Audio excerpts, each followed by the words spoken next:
Tengan todos muy buenas tardes. Bueno, vamos a continuar con el desarrollo de la temática que iniciamos el día miércoles y yo había mencionado que habían tres ítems que íbamos a desarrollar. Uno de ellos que se conoce como las inevitables limitaciones y dos, el nomen juris, o sea, el problema del nombre de nuestra materia, y en tercer lugar, los orígenes del nombre. Hay otros ítems más que tenemos que seguir desarrollando. Sin embargo, yo traté de explicar el día miércoles qué problemático es llegar a aterrizar y entender la naturaleza jurídica del derecho procesal constitucional. Esto me llevó a explicar en buena medida que nuestra disciplina es una disciplina de reciente acuño, incluso más reciente que el derecho constitucional. Así las cosas, entonces, expliqué que existe una disciplina denominada la disciplina, una corriente jurídica que se conoce como la corriente romano-civilista. Esta es una corriente precisamente que viene desde muy antiguo, pero que se detiene precisamente en Roma, donde arranca y hace un tránsito por toda la época del medioevo para que posteriormente llegar al siglo XIX, que es cuando se sistematiza modernamente el derecho, ¿no? Esta corriente romano-civilista es la que hace un enfoque metodológico para entender la ubicación de cada una de las disciplinas. Y el enfoque es que los ubica dentro del ámbito del derecho privado y dentro del ámbito del derecho público, ¿no? Y expliqué entonces cómo se van ubicando cada una de las disciplinas dependiendo del tipo de intereses que estén en juego. Y expresé que si los intereses eran meramente los particulares, se inscribían dentro del marco del derecho privado. En tanto que si los intereses que se estaban en juego o que se protegían son intereses del Estado, que son intereses de la sociedad misma, estas se inscriben en el marco del derecho público. Así las cosas, entonces, hice algunas reflexiones sobre las principales disciplinas que son por antonomasia meramente de derecho público. Y la que por antonomasia es puro derecho público es el derecho penal.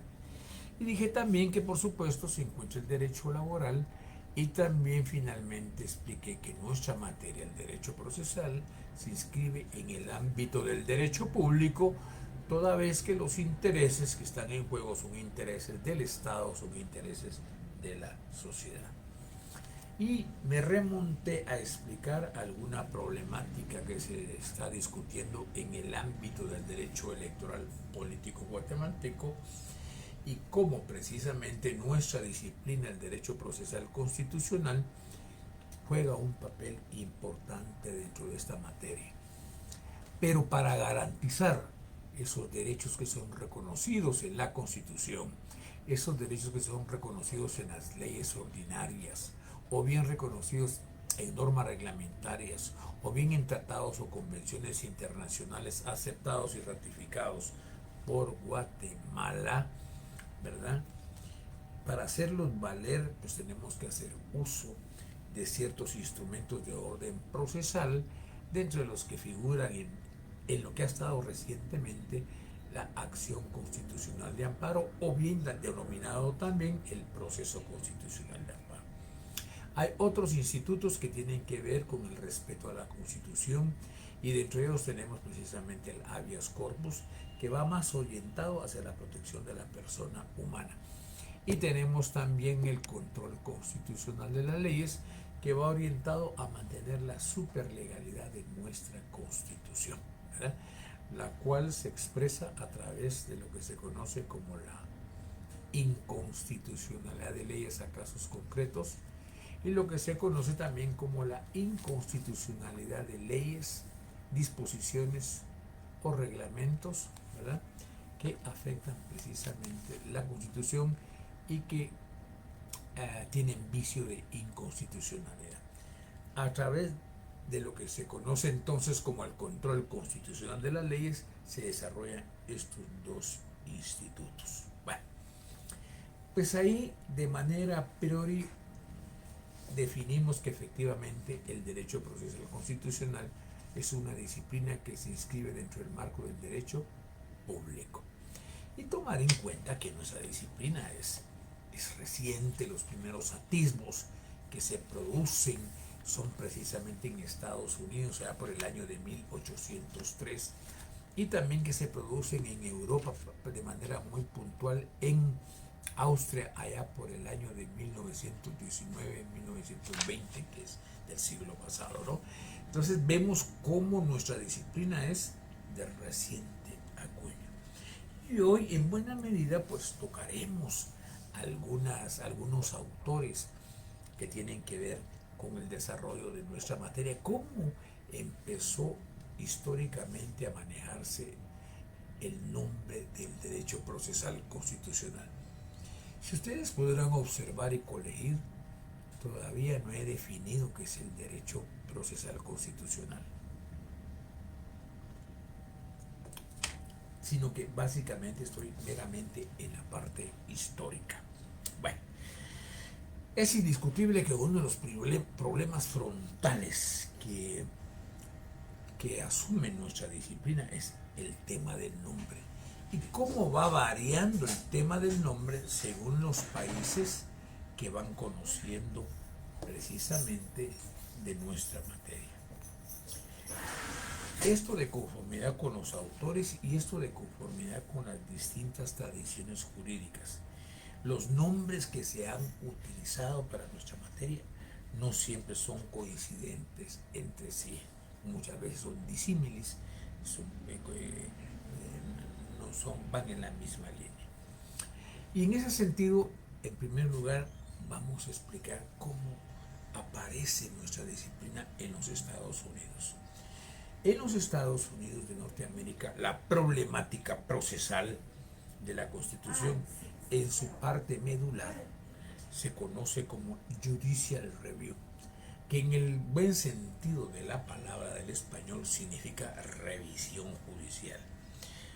Y como siempre sucede con las traducciones técnicas, su equivalente al castellano no tiene gran significación, ¿no? Sin embargo, precisamente es, según la doctrina y la jurisprudencia norteamericana, este primer atisbo se produce en Estados Unidos y en Estados Unidos se le conoce como la revisión judicial. Es importante entonces entender que el problema en Estados Unidos inclusive se agrava aún más, toda vez que la problemática constitucional raras veces la conoce la Corte Suprema de Estados Unidos, y esto lo ve de manera incidental. Y se da de manera incidental en juicios como, por ejemplo, asuntos de orden civil, asuntos de orden laboral, asuntos de orden tributario, asuntos en el ámbito penal.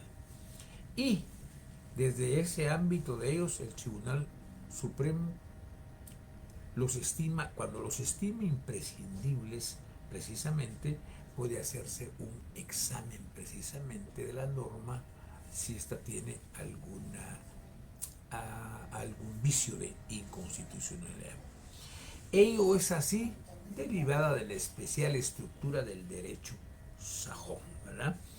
Y entonces, así las cosas, entonces, muy raramente conoce la Suprema Corte de vicios de inconstitucionalidad.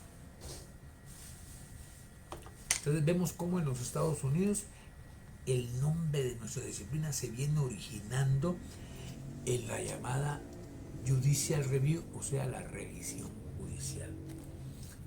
Y de manera muy particular, de manera muy puntual, es precisamente en el año de 1803.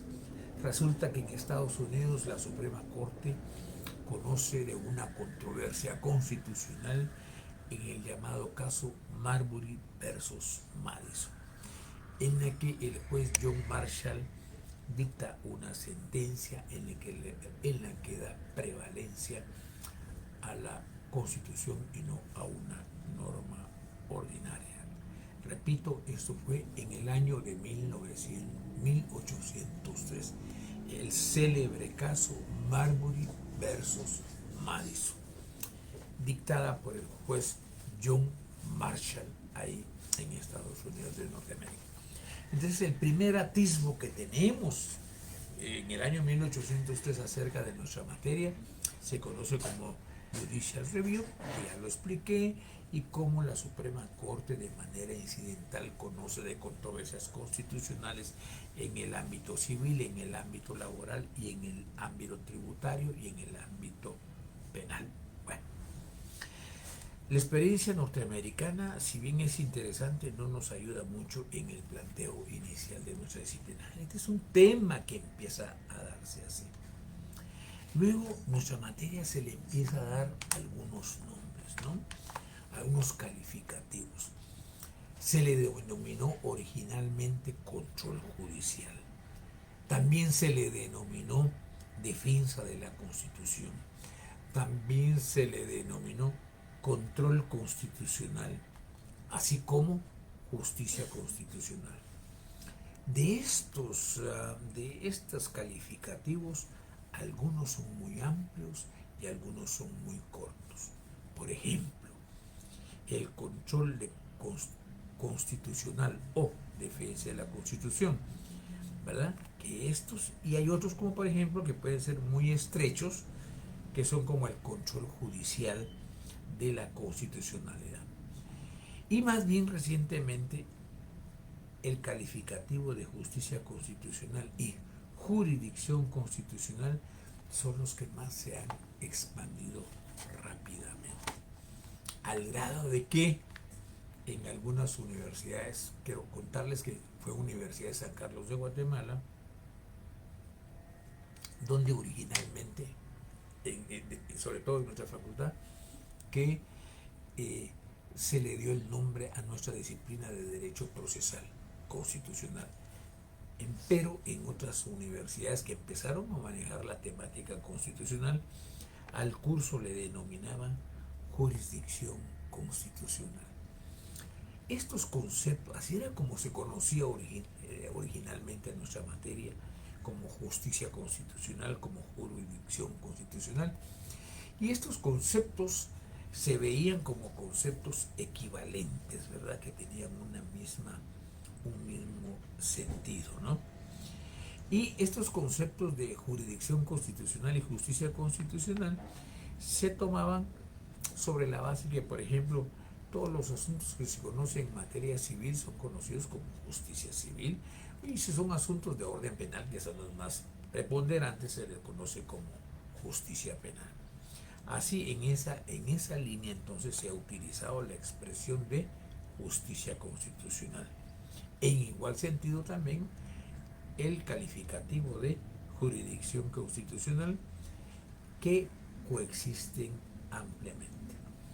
Quiero explicar entonces y decir que en nuestra facultad de una vez entramos con Derecho Procesal Constitucional, y esto lo tomamos de algunos autores que empezaron a plantear en América Latina y en Europa la necesidad de crear la disciplina que se encargara del estudio de la problemática constitucional y que se le denominara Derecho Procesal Constitucional. Autores de tanto renombre como Niceto Alcalá Zamora y Castillo, Eduardo Couture, Calamandrei, Jesús González Pérez, Alfredo Oliveira, Baracho, y más recientemente el doctor Héctor Fixamudio en México, y en Sudamérica, por supuesto, uno de los grandes procesalistas en esta materia, que es el profesor Néstor Pedro Ságuez. Este tipo de personajes fueron los que empezaron a manejar y a definir el nombre de nuestra materia en algunos estudios que realizaban, pero ya me referiré a ellos más adelante.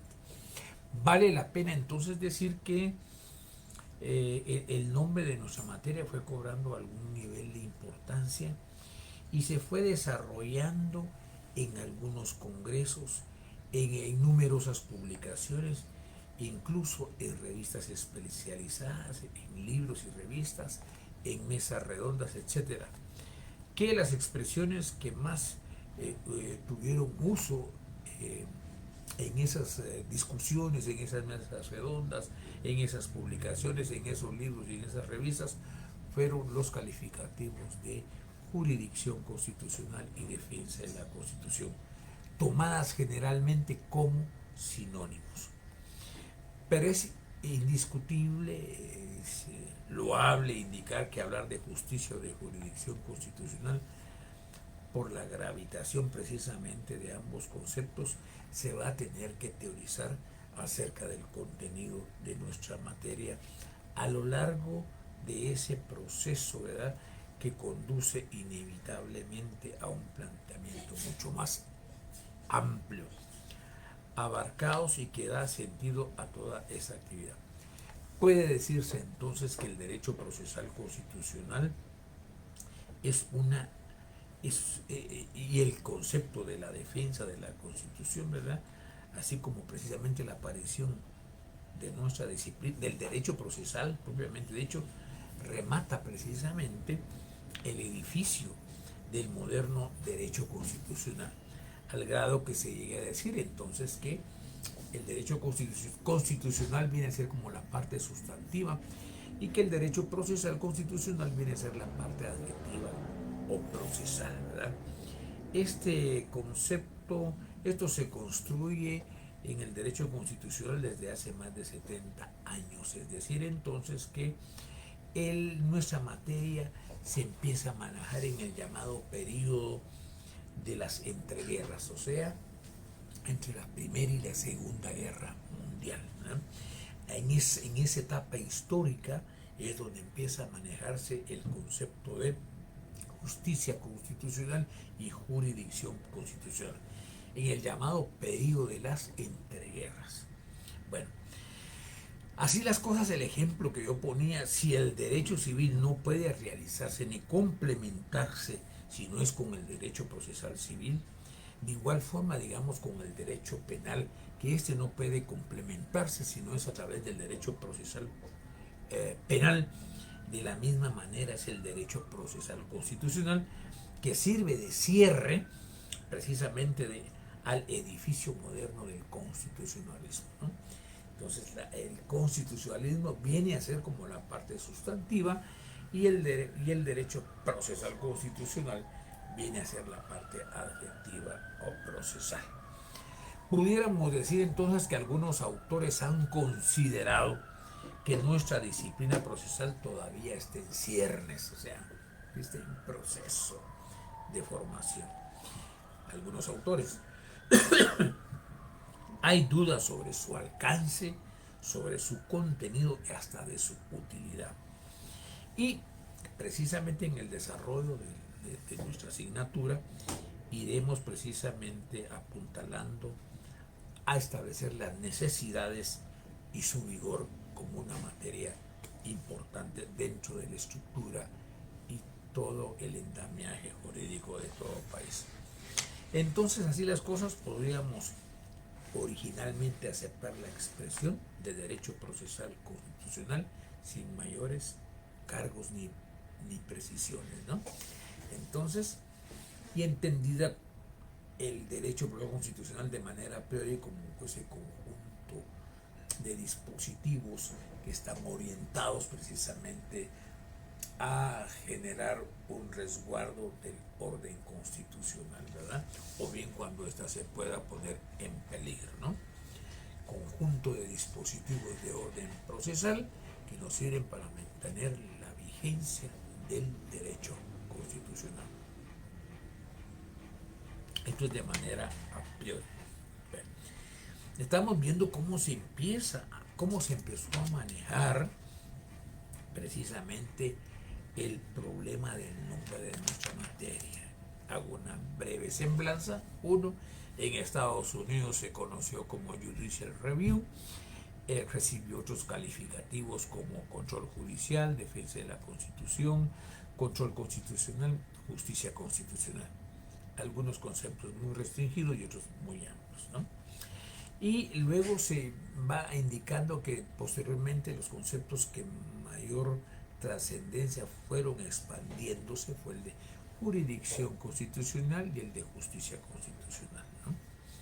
En el entendido de que así como funciona para el derecho civil y el derecho penal la parte procesal o la creación de sus dispositivos procesales para hacer efectivo al derecho sustantivo, de igual manera se consideró en nuestra materia el derecho procesal constitucional. Bueno, ahí nos enfrentamos entonces a lo que se denomina el nomen juris, o sea, el problema del nombre.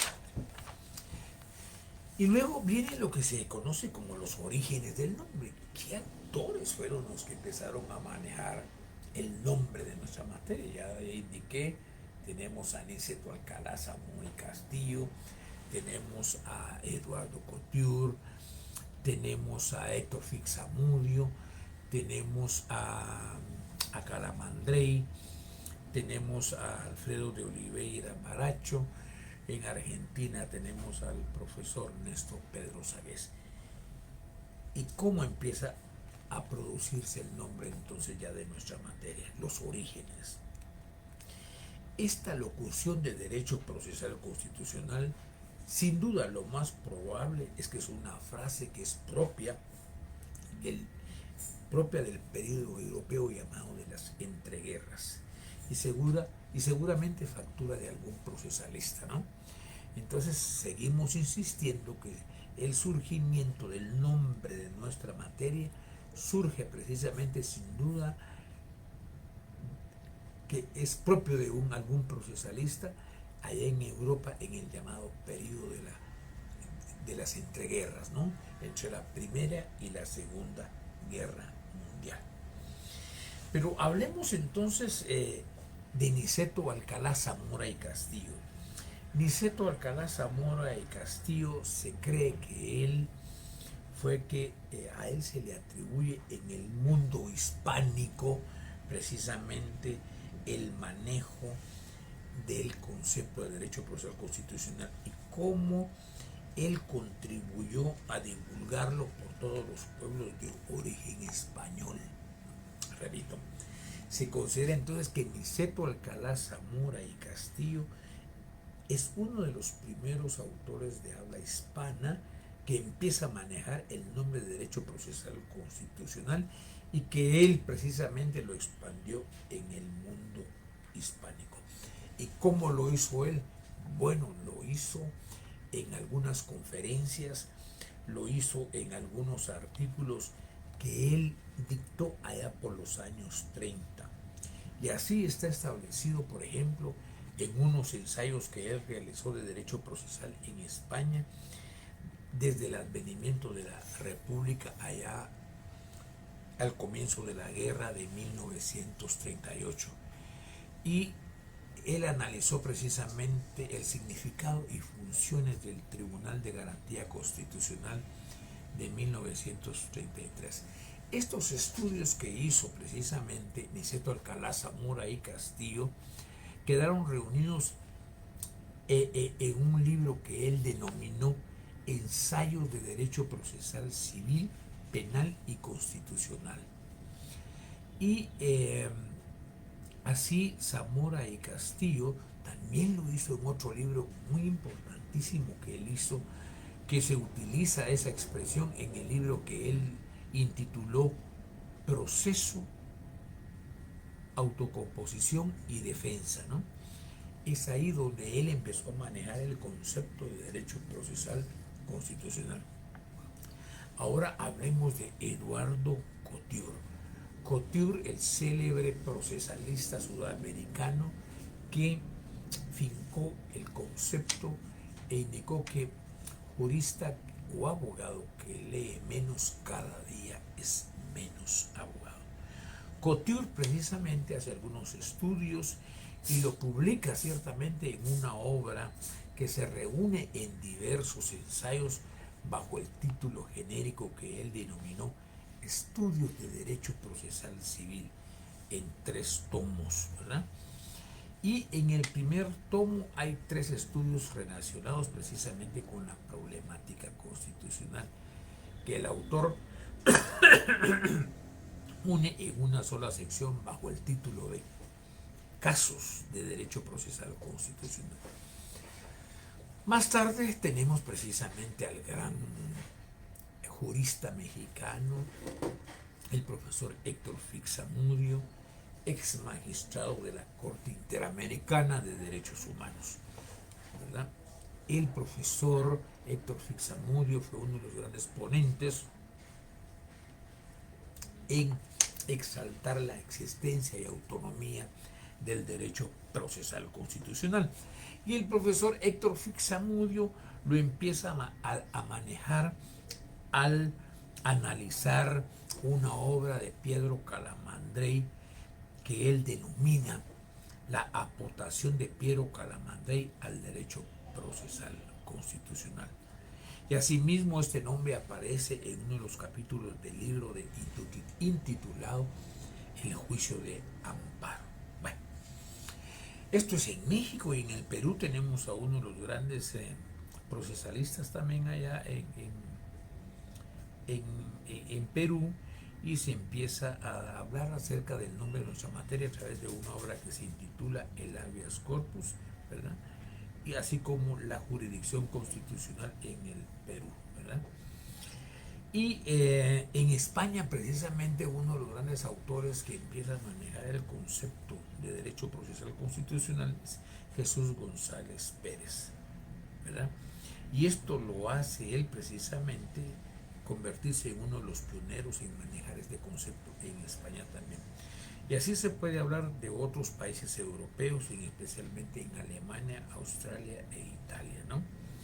En Italia se conoce el nombre de nuestra materia a través de valiosos trabajos donde se utiliza en forma dominante el de justicia constitucional, ¿no? Así queda establecido en un trabajo que hizo Gustavo Zagrebelsky, que se conoce como la Justicia Constituzionale de Bolonia II, del año de 1988. En América Latina, como hemos dicho, en Sudamérica, pues también está José Alfredo de Oliveira Baracho, ¿verdad? A través de una obra que él denominó Proceso Constitucional, ¿no? Y para ir aterrizando en Argentina, ¿verdad? Tenemos al gran profesor y procesalista, el doctor Néstor Pedro Ságuez, ¿no? Él lo hace en forma suelta en volúmenes dedicados al amparo, al habeas corpus y al recurso extraordinario, que más adelante lo reordena él bajo el título común de Derecho Procesal Constitucional, que está en 4 tomos, ¿no?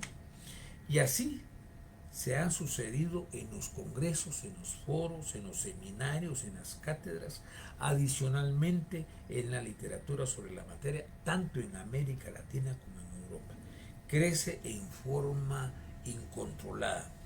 Es inmensa y se ha vuelto precisamente inmanejable, pero debe de tomarse en cuenta que todas se han ido agrupando bajo el título de justicia constitucional y jurisdicción constitucional, ¿no? Y quiero comentarles que nosotros nos vimos sumamente influenciados también por estas corrientes, ¿no? Principalmente porque habíamos estudiado un poco al profesor Héctor Fixamudio, quien fue uno de los baluartes en América Latina para el manejo de nuestra materia. Bueno, como vemos, ya hemos superado entonces el tema. En primer lugar, abordamos el problema del nombre, cómo se empezó a manejar. Luego, los orígenes del nombre, quiénes empezaron a manejar el nombre de nuestra materia, y se considera entonces que sin duda esto es imputable a algún procesalista en el llamado periodo de las entreguerras allá en Europa.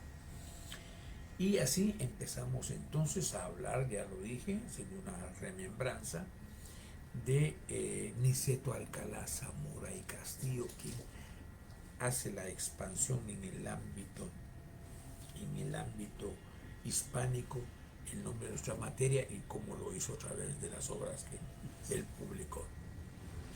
Luego nos veremos cómo Eduardo Couture también lo hizo en unas obras que él reúne en diversos ensayos que él denomina genéricamente Estudios de Derecho Procesal Civil, y en el que en uno de los tomos él aborda precisamente la problemática constitucional, cómo se manejó esto en Perú, cómo se manejó en España a través de Jesús González Pérez, cómo se manejó en Brasil con José Alfredo de Oliveira Baracho, y cómo en México se manejó a través del profesor Héctor Fix Zamudio en estudios que hizo él acerca de la aportación de Piero Calamandrei en el derecho procesal constitucional, y finalmente, como hemos dicho, en Sudamérica a través del profesor Néstor Pedro Sagués, en lo que él escribió en volúmenes que él denominó El Amparo, el Habeas Corpus y el Recurso Extraordinario, que posteriormente lo unió en un solo texto, ¿no? Y así se ha expresado que en foros, en congresos, en seminarios y en la propia cátedra, adicionalmente a la literatura sobre la materia, tanto en América Latina como en Europa, ha crecido en forma incontrolable e inmensa, que se ha vuelto hasta inmanejable, pero debe anotarse que casi todas ellas se agrupan bajo el título de justicia constitucional y jurisdicción constitucional. Nosotros, sin ambajes y sin mayores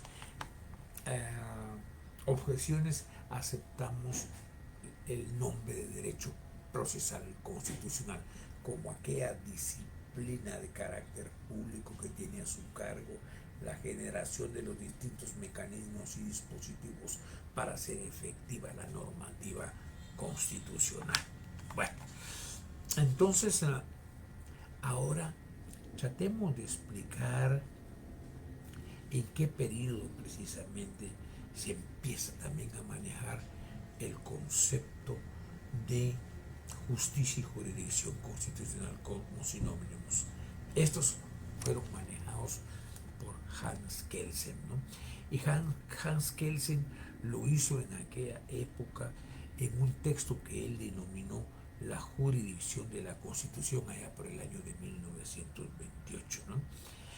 La garantía de la jurisdicción de la Constitución. Más adelantito, acá en América Latina, en el Perú, con Domingo García Belaude, que lo hace a través precisamente del análisis comparado de la Constitución austriaca y la norteamericana. Kelsen y otros juristas utilizaron indistintamente los conceptos o las denominaciones de justicia y jurisdicción constitucional como sinónimos. Es indiscutible que es Kelsen que en esa época no tenía claramente definido qué era la jurisdicción constitucional, y así se logra comprobar si se revisa su obra Teoría General del Estado del año de 1925. Hay que tomar en cuenta que Kelsen en aquella época empezó a lucubrar la idea de una justicia o una jurisdicción constitucional, toda vez que Kelsen decía, bueno, si el derecho penal para poder hacerse efectivo necesita de una jurisdicción constitucional, si el derecho civil para hacerse efectivo necesita de una jurisdicción civil, ¿por qué razones entonces el derecho constitucional para hacerse efectivo no puede hacer uso de una jurisdicción constitucional? Ese era, grosso modo, las ideas de Kelsen, quien todavía no tenía profundamente bien establecido cómo debería de funcionar. Entonces así Kelsen es el que acuña precisamente los conceptos de justicia y de jurisdicción constitucional como conceptos indistintos.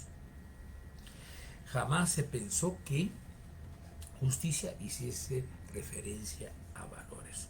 Entonces hablar de justicia o jurisdicción constitucional era sostener fundamentalmente la necesidad de tener tribunales especiales dedicados precisamente a salvaguardar a la Constitución, al margen de los tribunales de la jurisdicción ordinaria, ¿no? Y por esto, por cuanto la solución norteamericana, que él la vanaglorió posteriormente, y que él conocía muy bien, era inaceptable en los ojos europeos, que tenía que lidiarse todavía con aquella época en la que había mitos, ¿no? Y hay que recordar precisamente que es en Austria y en Alemania donde se crean precisamente los primeros tribunales constitucionales, ¿verdad? Entonces, así las cosas, es importante indicar que efectivamente es a Hans Kelsen a quien en buena medida, se le ha considerado como uno de los principales artífices de nuestra materia, ¿no? Y hay que tener claro, según decía Kelsen, que cómo se debe de entender la jurisdicción. Y decía que la jurisdicción cabalmente es un atributo del Estado, solo que esta jurisdicción se distribuía en los distintos tribunales. Y decía que la jurisdicción es única y que es un atributo del Estado y que se distribuía en los tribunales en distintas materias: jurisdicción civil, jurisdicción penal, jurisdicción en la temática de familia, jurisdicción tributaria, jurisdicción contencioso administrativa y así sucesivamente.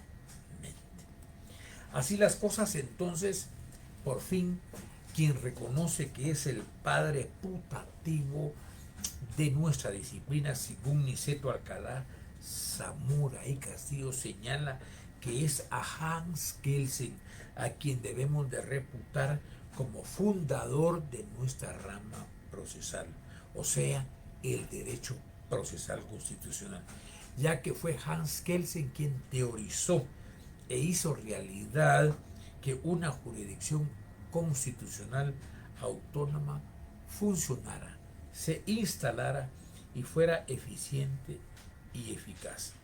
Hay que tomar en cuenta que fue Kelsen el teórico de la institución y luego juez del Tribunal Constitucional Austriaco allá por el año de 1921 a 1930.